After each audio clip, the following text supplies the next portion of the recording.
Hello दोस्तों, कहानी सुनने के बाद प्लीज़ मेरे चैनल को सब्सक्राइब करें। मेरी उम्र 50 साल है। मैं 2 बच्चों की माँ हूँ। मैंने दोनों की शादी कर गृहस्थी में बसा दी। मैं अपने घर में अकेली रहती हूँ। अकेले रहने की वजह से मैंने मकान किराए पर दे रखा है। मेरे दोनों बेटे कहते हैं कि अम्मा अकेले मत रहो, हमारे साथ आकर रहो। तब मैं कभी कभी उनके पास चली जाती हूँ।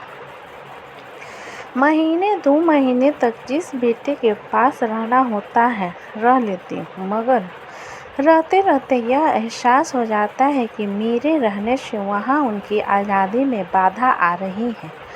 तब मैं वापस अपने घर में आ जाती थी। यहाँ बड़ा सा मकान है मेरा, जिसका एक हिस्सा किराए पे दे रखा है। एक हिस्से में मैं खुद रहती थी। पति की पेंशन भी मिलती थी।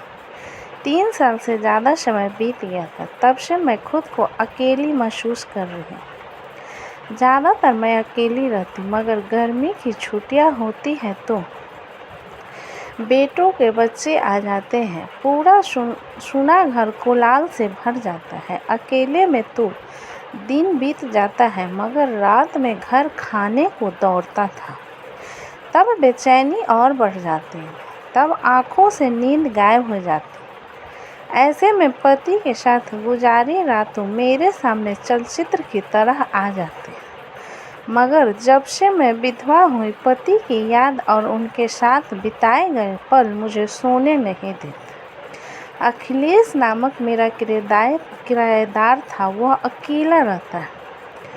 वहाँ एक दफ्तर में नौकरी करता था। उसकी उम्र 40 साल के आसपास थी। उसकी पत्नी गुजर गई थी। वह अकेला ही रहता था। उसका बेटा शादी के बाद दूसरे शहर में अपने परिवार के साथ रहता था। धीरे धीरे हम दोनों के बीच खिंचाव बढ़ने लगा। जिस दिन चपरासी रोटी बनाने नहीं आता, उस दिन मैं अखिलेश को अपने यहाँ बुला देती थी या खुद ही वहाँ बनाने चली जाती थी। अखिलेश ऊपर रहता था। सीढ़ियाँ मेरे कमरे के गलियारे से ही जाती थी। आने जाने के बीच कई बार हमारी नज़रें मिलती थीं। जब मैं उसे अपने यहाँ रोटी खाने को बुलाती थी, तब कई बार जानबूझकर आंचल गिरा देती थी। ब्लाउज से जब उभार दिखते थे, तब अखिलेश देर तक देखता रहता था। मैं आंचल से नहीं ढकती थी। मैं 50 साल की विधवा थी, मगर फिर भी मैं टीवी पर अनचाहे सीन देखती। मेरे भीतर की जोश पैदा होता। जोश कभी कभी इतना ज़्यादा हो जाता कि मैं छटपटा कर रह जाती। एक दिन मैंने अखिलेश को अपने यहाँ खाने के लिए बुलाया। उसे खाना परोस रही थी और कामुक निगाहों से देखती भी जा रही थी। मैं आंचल भी बार बार गिराती जा रही थी, मगर अखिलेश संकेत नहीं समझ पा रहा था। मैं उम्र में उससे बड़ी भी थी। मेरी आंखों पर लाज का पर्दा पड़ा हुआ था। मैंने पहल करते हुए पूछ लिया, अखिलेश, अकेले रहते हो, बीवी नहीं है, फिर भी रात कैसे गुजारते हो? अखिलेश कोई जवाब नहीं दे पाया। एक विधवा औरत ने उससे यह सवाल पूछकर उसके भीतर हलचल मचा दी। जब वह बहुत देर तक इसका जवाब नहीं दे पाया, तब मैं फिर बोली। अपने जवाब नहीं दिया। तकिया लेकर तड़पता रहता हूँ, अखिलेश ने मजाक के अंदाज में कहा। बीवी की कमी पूरी हो सकती है।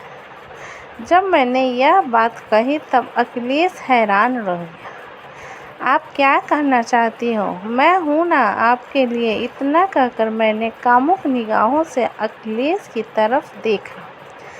आप उम्र में मुझसे बड़ी हैं। बड़ी हुई तो क्या हुआ, एक औरत का दिल भी है मेरे पास। ठीक है, आप खुद कह रहे हैं तो मुझे कोई ऐतराज़ नहीं। इसके बाद तो हम एक दूसरे के बेडरूम में जाने लगे। जल्द ही हमारे संबंधों को लेकर शक होने लगा। एक दिन मेरी पड़ोस में रहने वाली गीता ने मुझसे कहा, यह मैं क्या सुन रही हूँ सुमन? तब मैं बोली, क्या सुन रही हो गीता? तुम्हारा अखिलेश के साथ संबंध है? हाँ है। यह जानते हुए भी कि तुम विधवा हो और एक विधवा किसी से संबंध नहीं रख सकती। गीता ने समझाते हुए कहा। पल भर रुक कर वह फिर बोली, फिर तो 50 साल की हो गई है तो क्या हुआ? मैंने कहा, औरत बूढ़ी हो जाती है तब उसकी इच्छा नहीं जागती। क्या तू भी तो 48-50 के आसपास है? तेरी भी इच्छा जब होती होगी तो क्या भाई साहब के साथ हम बिस्तर नहीं होती होगी?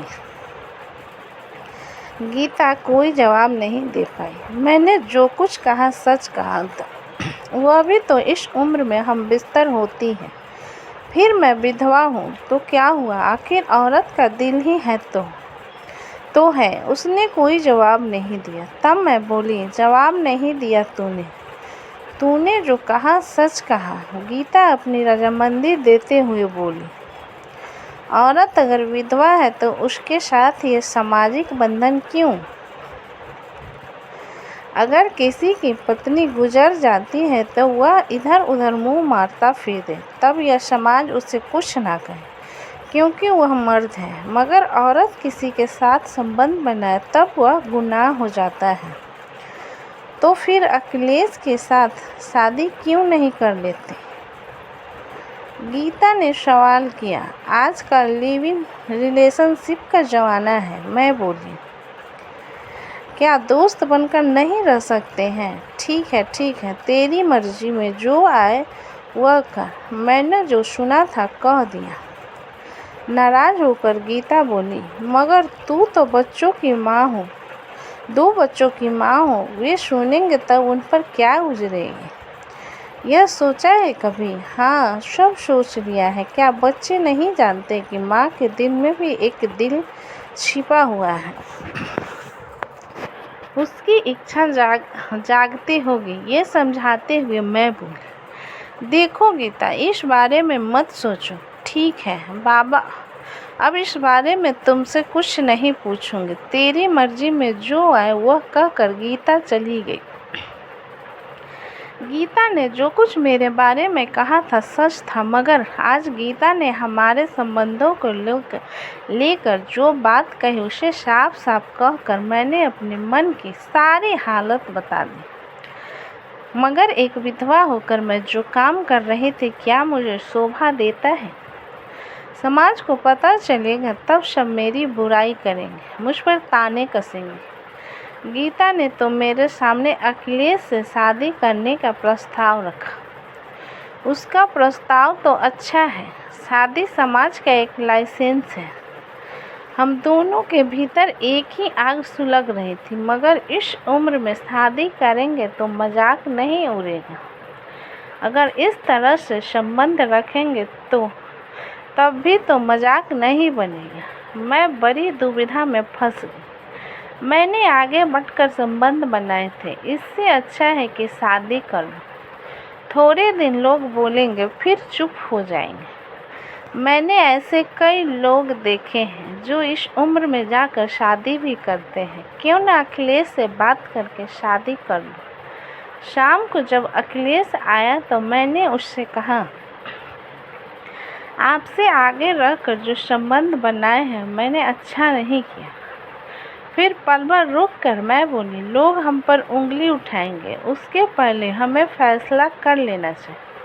फैसला? कौन सा फैसला सुमन? अखिलेश ने हैरान होकर पूछा। हमारे बीच जो संबंध है उसे तोड़ दे या परमानेंट बना ले। मैं आपका मतलब नहीं समझा। मतलब यह कि या तो आप मकान खाली करके कहीं चले जाए या फिर हम शादी कर लें। मैंने जब ये प्रस्ताव रखा तब अखिलेश भीतर ही भीतर खुश हो गया। मगर यह संबंध कैसे होगा? वह बोला, हम शादी कर ले यह बात तो ठीक है सुमन, मगर आपकी और हमारी औलादें सब घर गृहस्थी वाली हो गई। ऐसे में शादी का फैसला नहीं हो सकता है। यही कहना चाहते हो ना? अखिलेश को रुकते देख मैं बोली, मगर यह क्यों नहीं सोचते कि हमारी औलादें अपने अपने घर में बिजी है। अगर हम कर लेंगे तब ये हमारी चिंता से मुक्त हो जाएंगे। जवानी तो मौज मस्ती और बच्चे पैदा करने की होती है, मगर जब पति पत्नी बूढ़े हो जाते हैं तब उन्हें एक दूसरे की ज़्यादा ज़रूरत होती है। आज हमें एक दूसरे की ज़रूरत है। आप इस बात को क्यों नहीं समझते? आपने ठीक सोचा है। मेरी पत्नी गुजर जाने के बाद मुझे अकेलापन खूब खलने लगा है, मगर जब से आप मेरी ज़िंदगी में आए हैं मेरा वह अकेलापन दूर हो गया। सच कहते हैं, मुझे भी अपने पति की रात को अकेले में खूब याद आती है। मैंने भी अपना दर्द उगला, मतलब यह कि हम दोनों एक ही आग में सुलग रहे। अब हमें शादी किस तरह करनी चाहिए इस पर सोचना चाहिए। आप शादी के लिए राजी हो गए। बहुत सालों के बाद मेरे चेहरे पर खुशी झलकी थी। मैं आगे बोली, शादी किस तरह करनी है यह सब मैंने सोच लिया है। क्या सोच लिया आपने?